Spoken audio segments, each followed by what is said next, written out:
Hi guys, இது if ஸ்டேட்மெண்ட்டோட continuous video தான். Previous வீடியோவில் வந்து நம்ம இஃப் ஸ்டேட்மெண்ட்டில் வந்து ஒரே ஒரு கண்டிஷன் தான் பார்த்துருப்போம். But we can apply more than one condition in if statement. So அதுக்கு வந்து அண்ட் ஆர் ஆப்ரேட்டர் வந்து யூஸ் பண்ணுவாங்க. ஒரு ரியல் டைம் எக்ஸாம்பிளோட where we can use and or அப்படிங்கிறத வந்து நம்ம பார்க்கலாம். வாங்க காய்ஸ் பார்க்கலாம். இதுக்கு வந்து ஒரு குட்டி அப்ளிகேஷன் நம்ம வந்து க்ரியேட் பண்ணலாம். இந்த அப்ளிகேஷனில் வந்து ஒரு காலேஜில் வந்து ஒரு பர்சன் வராங்க. அவங்க ஸ்டூடெண்ட்டாக இருந்தாங்கன்னா எக்ஸாம் எழுத முடியுமா முடியாதாங்கிறத சொல்லணும். டீச்சராக இருந்தால் வெல்கம் டீச்சர் சொல்லிவிட்டு நம்ம மெசேஜ் வந்து பிரிண்ட் பண்ணணும்.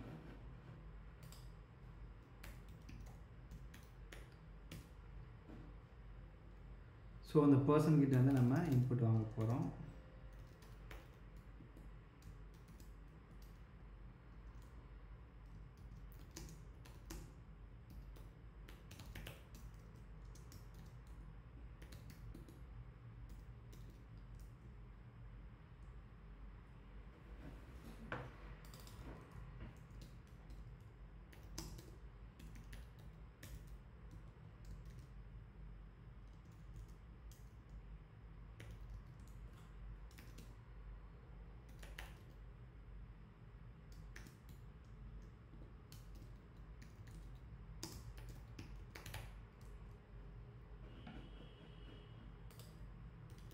நாட் ஆஃப் ஸ்டூடெண்ட் ஆரம்பிச்சுன்னா வெல்கம்.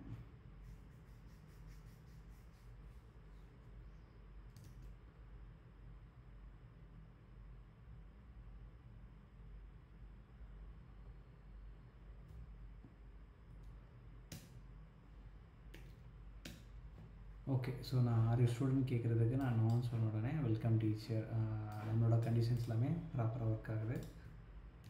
வாங்க சில ஃப்ளாக் வேரியபிள் டிஃபைன் பண்ணிக்கலாம்.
ஸோ ஒரு எக்ஸாம் எழுதுனா ஸ்டூடெண்ட் கிட்ட வந்து ஹால் டிக்கெட்டு அட்டண்டன்ஸ் வந்து என்ஆஃப் இருக்கணும் பர்சன்டேஜ். ஓகே, அவங்கக்கிட்ட லெஸ் அட்டண்டன்ஸ் இருந்துச்சுன்னா சில காலேஜஸில் வந்து எக்ஸாம் எழுத விட மாட்டாங்க. ஸோ மெடிக்கல் சர்டிஃபிகேட் கொடுக்குன்னு சொல்லுவாங்க. ஸோ இந்த மாதிரி இன்ஃபர்மேஷன் வந்து நான் ஸ்டூடெண்ட் கிட்டேருந்து நான் வாங்கிக்கிறேன்.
ஸோ அட்டண்டன்ஸ் வந்து அவங்க இருக்குன்னு சொல்லி கொடுத்தாங்கன்னா நான் ஹேஸ் அட்டண்டன்ஸ்ங்கிற ஃப்ளாக் வந்து நான் ட்ரூன்னு மாற்றிக்கிறேன். So similarly has hall ticket has medical certificate.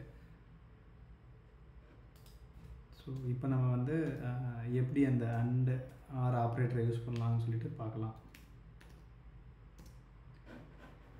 Student கிட்ட வந்து அட்டண்டன்ஸ் இருக்கணும் அண்ட் ஹால் டிக்கெட் இருக்கணும்.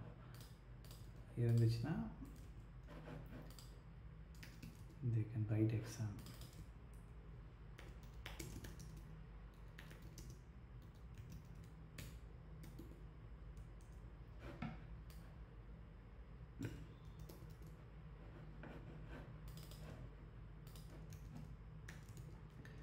ஃபார் எக்ஸாம்பிள் அவங்கக்கிட்ட அட்டண்டன்ஸ் இல்லை ஆனால் மெடிக்கல் சர்டிஃபிகேட் இருக்குது ஆர்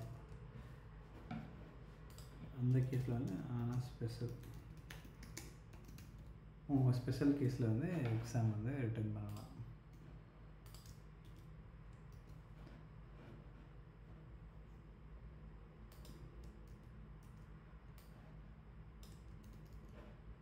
ஸோ அப்படி இல்லாத எல்ஸ் கேஸில் வந்து தே கான் ரைட் எக்ஸாம்.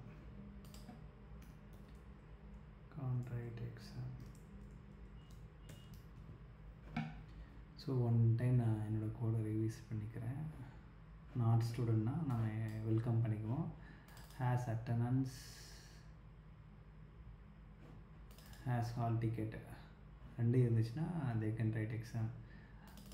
அவங்கக்கிட்ட அட்டண்டன்ஸ் இல்லைன்னா இந்த கண்டிஷன் ஃபால்ஸ் ஆகிடும். பட் ஆர் ஏதாவது ஒரு கண்டிஷன் வந்து ட்ரூவாக இருந்துச்சுன்னா இந்த ஆர் ஆப்ரேட்டரோட ஃபங்க்ஷனாலிட்டி பார்த்திங்கன்னா ஏதாவது ஒரு கண்டிஷன் ட்ரூவாக இருந்தால் நம்மக்கிட்ட வந்து ரெண்டு கண்டிஷன் இருக்குது. இது ஒரு கண்டிஷன், அடுத்த ஆக்கில் பார்த்திங்கன்னா இது ஒரு கண்டிஷன். இந்த கண்டிஷன் ஃபால்ஸ் ஆகிடுச்சு, அட்டண்டன்ஸ் என்கிட்ட இல்லை. பட் இந்த கண்டிஷன் ஓகே மெடிக்கல் சர்டிஃபிகேட் நான் சப்மிட் பண்ணேன்னா I can write exam with special cases. ஓகேங்களா? இப்போ என்கிட்ட வந்து அட்டண்டன்ஸும் இல்லை மெடிக்கல் சர்டிஃபிகேட் இல்லைனா இந்த எல்ஸ் ஸ்டேட்மெண்ட் எக்ஸிக்யூட் ஆகிடும். யூ கேன் ரைட் எக்ஸாம்ங்கிற மாதிரி. வாங்க இந்த ப்ரோக்ராமை எக்ஸிக்யூட் பண்ணி பார்க்கலாம். இன்கேஸ் எரர் இருந்தாலும் நம்ம அதை கரெக்ட் பண்ணலாம். Are you student no. So அதை இதுக்கு சும்மா எக்ஸாக கொடுத்துருங்க. ஸோ நம்ம ஸ்டூடெண்ட் இல்லைன்னு நம்ம சொன்னதுனால ஃபஸ்ட் ஸ்டேட்மெண்ட் எக்ஸிக்யூட் ஆகிருக்கு, வெல்கம் டீச்சர். ஸோ இன்னொரு டைம் நம்ம எக்ஸிக்யூட் பண்ணலாம். எஸ்ன்னு சொல்லிவிட்டு yes do you have attendance, என்கிட்ட அட்டண்டன்ஸ் இல்லை. Hall ticket yes I am having hall ticket. Medical certificate என்கிட்ட இருக்கா? எஸ் என்கிட்ட மெடிக்கல் சர்டிஃபிகேட். ஓகேங்களா? ஸோ இப்போ நான் சொன்ன மாதிரி என்கிட்ட அட்டண்டன்ஸ் இல்லை பட் என்கிட்ட மெடிக்கல் சர்டிஃபிகேட் இருந்ததுனால ஐ கேன் ரைட் எக்ஸாம். இந்த ஸ்டேட்மெண்ட் கிட்ட கொஞ்சம் ஃபார்மேட் பண்ணலாம். ஏன்னா நம்மக்கிட்ட கொஞ்சம் ஓகே நம்ம அப்ளிகேஷனில் எல்லாமே இந்த மாதிரி ஃபார்மேட்டாக வச்சுருந்தோம். நம்ம எக்ஸிக்யூட் பண்ணும்போது ஓரளவு அண்டர்ஸ்டாண்ட் ஆகும் என்ன எக்ஸிக்யூட் பண்ணுறோம் அப்படிங்கிறது. Okay I'm student and attendance என்கிட்ட இருக்கா? இருக்குது. ஹால் டிக்கெட் என்கிட்ட இருக்கா? என்கிட்ட ஹால் டிக்கெட்டு இல்லைன்னு வச்சுக்கோங்க. எக்ஸாம் எழுத தான் பார்ப்போம். என்கிட்ட ஹால் டிக்கெட் இல்லை. மெடிக்கல் சர்டிஃபிகேட் என்கிட்ட இல்லை. You can write exam. So என்கிட்ட ஹால் டிக்கெட் இல்லாதனால கடைசி எல்ஸ் கேஸில் வந்து இது எக்ஸிக்யூட் ஆகிருக்கு. ஓகேங்களா? நம்ம வந்து இந்த இஃப் கண்டிஷனில் பார்த்தீங்கன்னா லோயர்னு சொல்லிட்டு நான் ஒரு ஃபங்க்ஷன் யூஸ் பண்ணியிருப்பேன், ஸ்ட்ரிங் ஃபங்க்ஷன். இது ஏன் யூஸ் பண்ணியிருக்கேன்னா யூசர் வந்து நம்ம அவங்க கேப்ஸ் லாக்கெல்லாம் எனேபிள் பண்ணி ஏதாவது கொடுத்துட்டாங்கன்னா நமக்கு வந்து ஒர்க் ஆகும். ஸோ இப்போ என் கேஸில் வந்து நான் கேப்ஸ் லாக் எனேபிள் பண்ணியிருக்கேன், எஸ்ன்னு நான் கொடுக்குறேன். அண்டு என்கிட்ட அட்டண்டன்ஸ் இருக்கா? இருக்குது. என்கிட்ட அதே மாதிரி எக்ஸாம் ஹால் டிக்கெட்டும் இருக்குது, என்கிட்ட இது இல்லை. ஸோ எல்லாமே பார்த்திங்கன்னா கேப்ஸ் லாக்கில் கொடுத்துருக்கேன், ஐ மீன் கேபிட்டல் லெட்டரில் கொடுத்துருக்கேன்.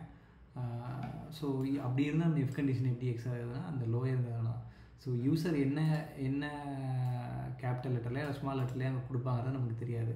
ஏன் ஃபஸ்ட் லெட்டரை கூட அவங்க என்ன பண்ணலான்னா இப்படி கொடுக்கலாம் கேமல் கேஸில். ஸோ என்ன கொடுத்தாலும் என்ன பண்ணணும்னா என்னோடய இன்புட்டை வந்து அது ஸ்மால் லெட்டரை மாற்றிட்டு கம்பேர் பண்ணோம். அதுக்கு தான் இந்த மாதிரி லாஜிக் வந்து எழுதியிருக்கிறேன். ஓகேங்களா? ஸோ இதெல்லாம் என்ன சொல்லுவாங்கன்னா வேலிடேஷன் சொல்லுவாங்க. இப்படி தான் ரியல் டைமில் வந்து நம்ம வந்து அண்ட் ஆப்ரேட்டர் ஆர் ஆப்ரேட்டர் வந்து யூஸ் ஆகுங்கிறது வந்து இந்த மாதிரி அப்ளிகேஷன் மூலமாக பார்த்துக்கலாம். That's all guys. நெக்ஸ்ட் வீடியோவில் பார்க்கலாம். ப்ளீஸ் சப்ஸ்கிரைப் பண்ணுங்கள், லைக் பண்ணுங்கள் வீடியோவை.